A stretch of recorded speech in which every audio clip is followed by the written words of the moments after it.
এরপর আমরা চলে এসেছিলাম রোজ গার্ডেনে।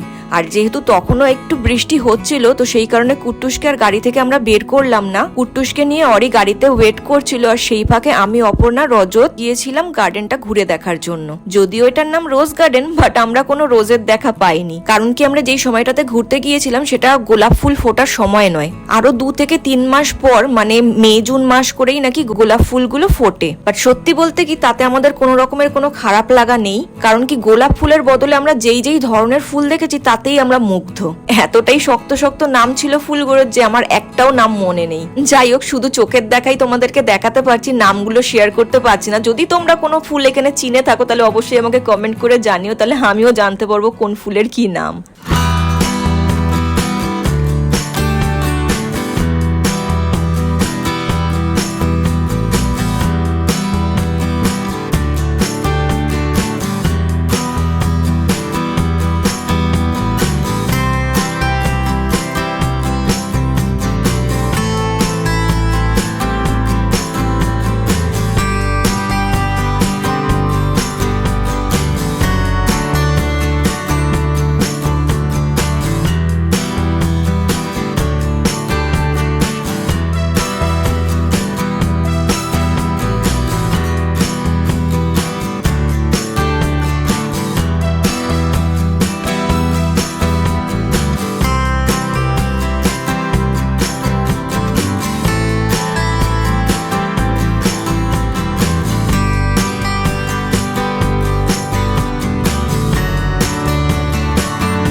আমরা আমাদের আজকের গোটা দিনের ট্রিপের একেবারে এন্ডে এসে পৌঁছেছি, আর আমাদের আজকের ট্রিপের লাস্ট লোকেশন ছিল এই সাই বাবার মন্দিরটি।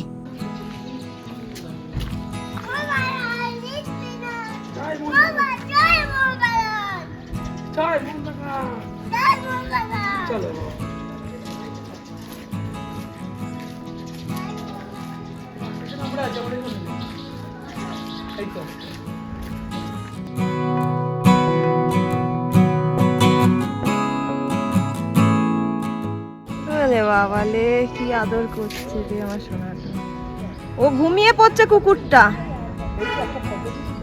ভাল লাগছে বাবা, তুমি শোনা বাবা।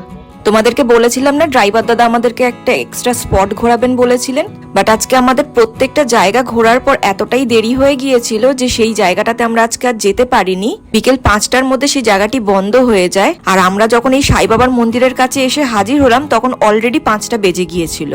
তো সেই কারণে সাই বাবার এই মন্দিরটি ঘুরে আমরা আর কোথাও না গিয়ে ডিরেক্ট হোটেলেই ব্যাক করেছিলাম। দেখো পুট্টুস যেখানে যেখানে যাচ্ছে, ডগিটা সেখানে সেখানে যাচ্ছে, আদর করবে বলে।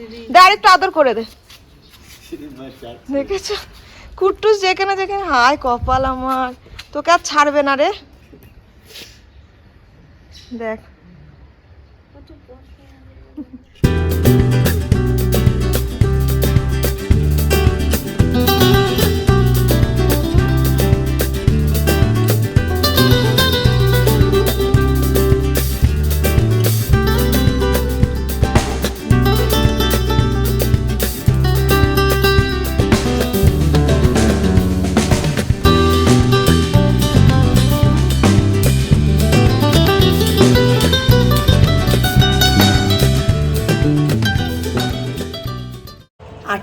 নাগাদ আমরা হোটেলে এসে পৌঁছালাম, আর হোটেলে এসে আমার অবস্থা ভীষণ খারাপ হয়ে গেছে। এসেই কোনো রকম মানে গেটটা খুলেছে, আমি এসে একদম ধপাস করে খাটে পড়ে গেছি, আর শরীরে দিচ্ছিল না। তারপরে কুট্টুসটার কথা ভেবে আবার উঠলাম, উঠে ড্রেস চেঞ্জ করে ওকে ফিট করালাম, কারণ গোটা দিন তো ফিট করানো হয়নি। আর ও মানে কীরকম পাগল ফিটের জন্য, বাইরে তো ঘন ঘন কেঁদেই যাচ্ছিল, কোনো রকম সামলেছি। তো যাই হোক, তারপরে ওকে ফিট করিয়ে ততক্ষণ আমিও একটু শুয়েছিলাম ওর সাথে। তারপর কোনো রকম খুব জোর করে নিজেকে ভীষণভাবে মানে জোর করে ফ্রেশগুলো হলাম, হয়ে তারপর ভাবলাম যে একটু শোবো, তারপর দেখছি না শুলে পরে হবে না। কালকে আমরা 8:30 করে এখান থেকে বেরিয়ে পড়বো, ময়নাগুড়ির উদ্দেশ্যে রওনা হয়ে যাব, হোটেল চেক আউট করতে হবে। তো সেই কারণে এখন সমস্ত কিছু যা যা গোছানোর সেগুলো গুছিয়ে নিলাম। আমার পার্টটা আমি কমপ্লিট করে দিয়েছি, আর টুকটাক যেটা মানে পিট ব্যাগ যেটা রয়েছে ওইটা অরি গুছিয়ে দেবে। আমি লাগেজটা মানে ট্রলিটাকে গুছিয়ে দিয়েছি যা যা গোছানোর। আর এবার আমরা ডিনার করতে বসবো। আজকের ঘরে কিছু বানানো হয়নি, আজকে অনলাইন অর্ডার করা হয়েছে, খাবার চলেও এসেছে, ওরা ওদের বেড়েও দিয়েছে। আমার যেহেতু শরীরটা ভালো নেই, আমি আর ওপাশে যাচ্ছি না, ওরা ওদের মতন করে একটু গল্প টল্প করছে, খেয়েছে, ম্যাগি বানিয়ে খেয়েছে, আমি ম্যাগি খাইনি। আমি এসে ওই একটা কেকের প্যাকেট ছিল, কুট্টুস আর আমি মিলে ওই কেকের প্যাকেটটাই খেলাম, মানে কেকটা খেলাম আর কি। যাই হোক, এখন আমরা ডিনারটা করব, করে শুয়ে পড়বো। আর শরীর দিচ্ছে না, ভীষণ শরীর খারাপ লাগছে, ভীষণ ভীষণ। তো যাই হোক, ব্লগটা আজকে আমি এখানে এন্ড করছি না, কালকে যেহেতু আমরা এখান থেকে চেক আউট করে যাব, তো কালকে ব্লগটাকে এন্ড করব। তো আপাতত যাই, গিয়ে ডিনারটা সেরে নিই। ডিনারে আজকে আমরা অর্ডার করেছিলাম চিকেন টিক্কা বাটার মশালা, সাথে নিয়েছিলাম বাটার নান। যদিও এই রুটিগুলোকে দেখে কোনো অ্যাঙ্গেল থেকেই বাটার নান মনে হচ্ছিল না, মনে হচ্ছিল যেন আটা রুটির উপরে একটু ঘি মাখানো রয়েছে। আর যেহেতু অপর্ণা চিকেন খাওয়া প্রেফার করছিল না, তো সেই কারণে অর্ডার করেছিল চাউমিন। যদিও আমরা সবাই মিলে শেয়ার করেই খাচ্ছিলাম। এনিওয়ে, চলো ডিনারটা আমরা শেষ করে নিই, আর আজকের মতন সবাইকে জানাচ্ছি গুড নাইট। Good morning. আমরা চেক আউট করবো এবার, সবাই রেডি হয়ে গেছি, ওখানে লাগেজ টাগেজ সব রেডি। আর গাড়িকে ফোন করলাম। অ্যাকচুয়ালি কালকের ব্লগে বোধহয় বলেছি যে ক্যাবের জন্য ওয়েট করছি, অ্যাকচুয়ালি ওটা ক্যাব নয়, হ্যাঁ মানে আমরা যে গাড়িটা বুক করে রেখেছিলাম শিলিগুড়ি থেকে, সেই গাড়িতে মানে ওই ড্রাইভার দাদা আসছিলেন, সেইটাই বলতে গিয়ে আমি ক্যাব বলে ফেলেছিলাম মেবি।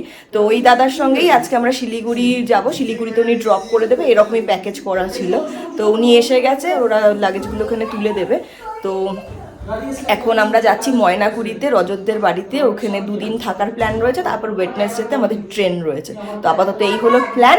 তো এবার আমাদের গ্যাংটককে টাটা বাই বাই করে দেওয়ার কথা, এবার আমরা চলে যাচ্ছি ময়নাগুড়ি।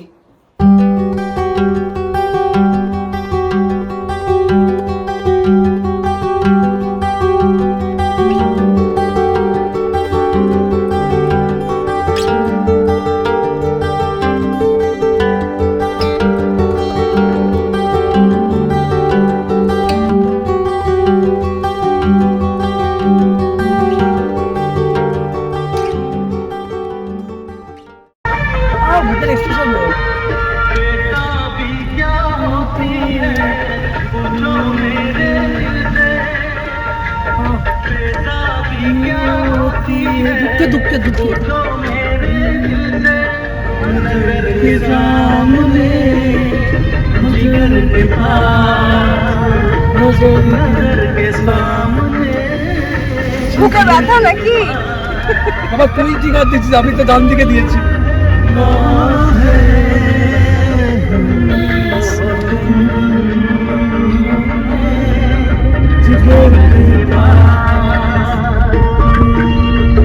জিয়া জিয়া আরে চুল ঠিক করে নে। ডান্সার হয়ে গেল।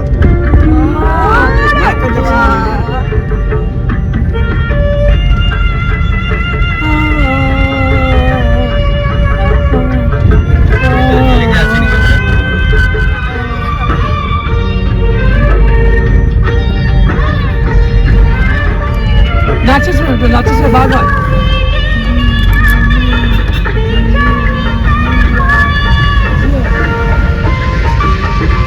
পাহাড় মানেই কিন্তু সবার ফার্স্ট আমাদের মাথায় যেই নামটা আসে সেটা হলো মোমো। বাট জানো তো, লাস্ট 3-4 দিন ধরে এই পাহাড়ে এসে একদম মনের মতন করে মোমো খেতে পারিনি। ফাইনালি আজকে ভীষণ তৃপ্তি করে মোমো খেলাম, সাথে আমরা নিয়েছিলাম পাহাড়ের আরো একটা ফেমাস খাবার থুপকা। জানি না ঠিকঠাক উচ্চারণ করলাম কিনা। তো ভীষণই ভারী একটা ব্রেকফাস্ট করে আমরা গাড়িতে উঠে পড়েছিলাম, এবং রাস্তায় যেতে যেতে চোখে পড়লো সেবক কালী মন্দির। খুব ইচ্ছে করছিল মন্দিরের ভেতরে যাওয়ার, বাট সময় এবং সিচুয়েশন দুটোই আমাদের হাতে ছিল না। আমাদেরকে শিলিগুড়িতে ড্রপ করে ড্রাইভার দাদাকে আবার ব্যাক করতে হবে। সেকেন্ড হচ্ছে, রাস্তার উপর যে কোনো জায়গায় আমরা গাড়িকে পার্ক করতে পারবো না, এটাই ওখানকার রুলস ছিল। তো সেই কারণে এবারের মতন আর মা কালীর দর্শন করতে পারলাম না। ঠাকুর যদি চান তবে কোনো একদিন হয়তো পসিবল হবে এই জায়গাটা ঘুরে দেখা।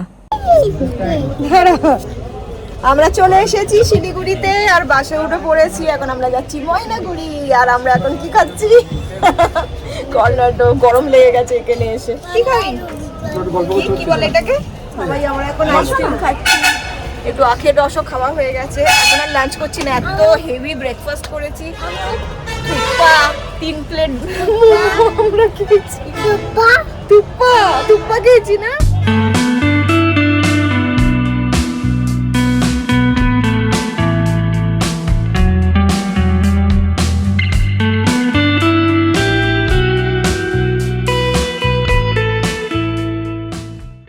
আমরা চলে এসেছি আবার ময়নাগুড়িতে, রজতদের বাড়িতে। বেশ অনেকক্ষণ আগেই এসেছি, একটু অপর্ণা একটুখানি কাজগুলো করছিল ঘরের টুকটাক, আর এখন লাগেজ টাগেজ সব খুলে টুলে সব মানে জিনিস জায়গায় রাখছে। আমাদের তো এখন সম্ভব না, সেই বাড়ি গিয়ে করতে হবে। আর চোখ মুখের কি ছিঁড়ি হয়েছে আমার। যাই হোক, আজকে ব্লগটা এখানেই এন্ড করছি। আবার হয়তো আজকে থেকেই আর একটা নতুন ব্লগ শুরু করতে পারি, ডিপেন্ড করছে, দেখি কি হয়। যদি বেরোই আজকে মার্কেটে আশেপাশে তাহলেই স্টার্ট করবো, নয়তো কালকে থেকে আবার নতুন করে একটা ব্লগ স্টার্ট করবো। তো চলো আজকে ব্লগটা এখানেই এন্ড করছি, দেখা হবে নেক্সট ব্লগে। টিল দেন তোমরা খুব ভালো থেকো, সুস্থ থেকো আর খুব আনন্দে থেকো। টাটা।